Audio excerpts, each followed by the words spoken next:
Hello, I'm William Glenn with Greensleeves Nursery, and today we are going to talk a little bit about ground covers.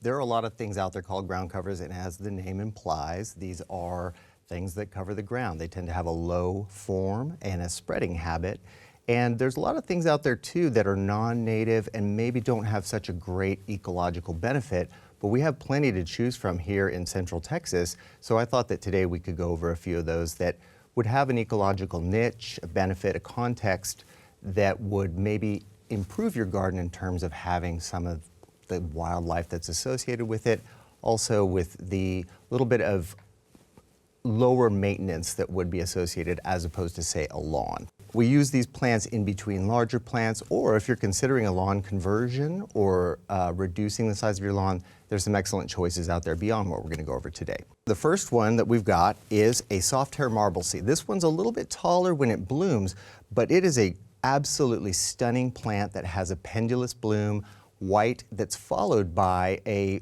little black seed that gives it its name, the marble seed.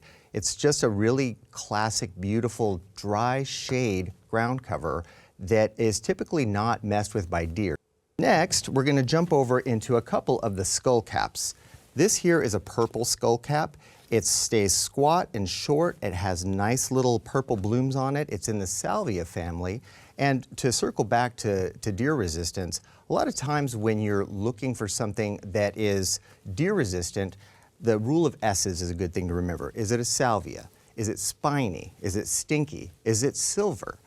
Those things will help you. If you get any two of those, you're pretty safe that it's going to be deer resistant. So that's the case with this one. A purple little tubular flowers that are really beautiful and sometimes visited by maybe butterflies that are smaller, and occasionally even see hummingbirds dancing around them. So this is the purple skullcap, and I will also show you the heartleaf skullcap, which is even more shade tolerant.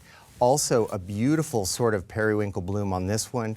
It's really an underused plant and does well in the shade. So sometimes when you have some challenges with shade, this is going to be a good one to sort of think about in terms of maybe just filling in a gap under a beautyberry or maybe a Turk's cap or something like that, where you've got some stems that you want to hide under the skirt of this. Let's hit one of our native grasses that's maybe not as well known. This here is called Muhlenbergia utilis. The common name is Aparejo Grass. And it's kind of like a miniature bamboo muley for those of you who are familiar, but it's great for bank stabilization, erosion control, that sort of thing, because it has a vigorous outward growth, but it also is going to provide things like nesting material for birds. It's just an underused plant. You can mow it, you can walk on it, you can let it kind of go, and it has a billowy, really pretty sort of effect out in the landscape. So if you wanted a bit of a wilder look, this one is a really wonderful choice as a ground cover. Next, we will hit one of the more popular ones. This is woolly Stamodia, and I think it's a great substitute for another popular native called silver ponyfoot. Silver ponyfoot is a wonderful ground cover. It's easy to take care of, but sometimes it fails after a year or two, and people are puzzled as to why. This one really doesn't do that as often. It likes dry and hot once it's established, and it also has pretty little kind of periwinkle blooms. It'll cascade, it'll spread, and it's just really a nice contrast in terms of color and foliage. And then we're going to go over this one. This is a Menadora. This is a really pretty little ground cover. It only gets about 8 or 10 inches tall, and then it blooms with this tubular sort of peachy yellow that is very alluring to me as a gardener. Really a pretty addition if you want that sort of lily look and a really short plant, obviously filling a low space.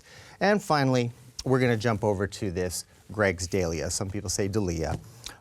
It is a member of the legume family, so it's going to improve your soil. It also has pretty little blooms that are purple, underused, wonderful as just covering the ground like a blanket and also cascading over things. So when you're thinking about making some green mulch, if you will, eliminating the look of the wood or the gravel and getting more green in there, consider some of these native perennials. Local provenance is always preferred. That means the seeds or the mother plant was locally obtained, and that will ensure or at least hedge against failure. For Backyard Basics, I'm William Glenn.